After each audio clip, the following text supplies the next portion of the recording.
This video is for people that have been seeking a long time, have been going through an awakening for a long time, and are coming to the end and want to know when that shift, when the mind is going to wake up and realize what it is, when the seeking will be over. So these are some tips to let you know when that is drawing to a nice closure.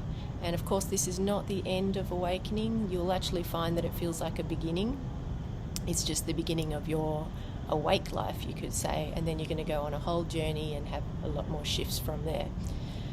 So, of course, we want to ask this question because awakening can be painful, especially as it's drawing to a close. This part of awakening can be called the ego death stage, and that's because it feels like a death. So it's psychologically painful, can be quite physically exhausting as well. So these are my pointers. So if you've been having a lot of void experiences, so you completely disappear and you find that you are you could say in the void. It's a little bit hard to talk about, but basically that's our fundamental nature, our formless nature.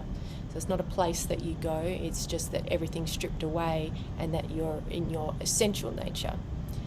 And initially you'll be probably quite unconscious and not realize that you're having a void experience until you come out of it.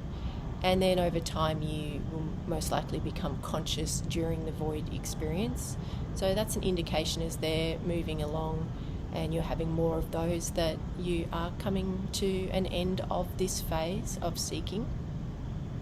Also, if you are thinking about death a lot, because it does feel like a death to the mind. So the mind is reaching the barriers of what it knows, and it can only believe that what is beyond that, its barrier, is death or maybe insanity or something like that. So if you've been feeling like you're going crazy, if you've been feeling like you're going to die, and so it can actually, like, you get an intuitive sense that I could actually die. You can't tell, you think it could be to do with awakening, but I could actually be dying, and you feel like you want to get your affairs in order. You may even get a diagnosis, a difficult diagnosis. You might have someone close to you die. You might have a near miss, like an accident.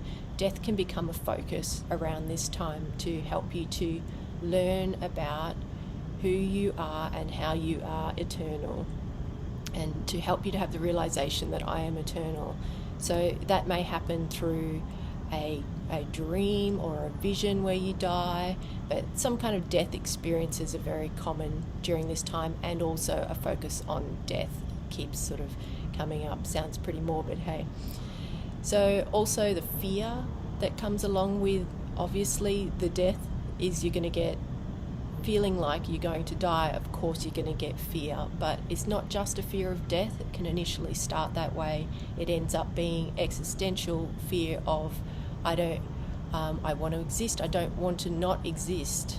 And so it's a fear of non-existence in the end that you'll tap into. So when you've tapped into that part of the fear, that's the deepest part of the existential fear of non-existence, then you'll know you're getting close, and you just sit in that fear, just don't push it away, embrace it, and just know that it will eventually end. And it often cycles as well. It's not always consistently there, but it can be for some people.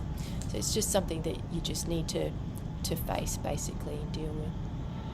And also seeking, the energy of seeking and looking and doing, following a teacher and doing practices, and that energy can actually draw to a close as well, and that can be a good indication. So you might find that you want to put your practice down, or that you don't want to watch your teacher's videos anymore, things like that, because you feel like I've kind of learned everything that I need to learn. So it's not coming from a place of I'm never going to get there and that type of thing, which you may have done earlier on in the awakening journey and had times where you've put it away again. I know most people do. This is a very natural of just like, it feels like it's coming to a nice conclusion, and you can just put it down, and you're like, I don't really know whether it ever will happen, but I don't really need to keep learning about this forever. You can sort of just put it down, and instead what your inclination will be is to be silent as much as you can. And so you'll want to just deepen your meditation practice, or just be still and silent as much as you can. You'll actually have this calling to to be silent. It's a calling home to yourself. And so if that transition happens for you, that's a great indication as well that you're drawing near, and basically just dive into that silence as much as you can.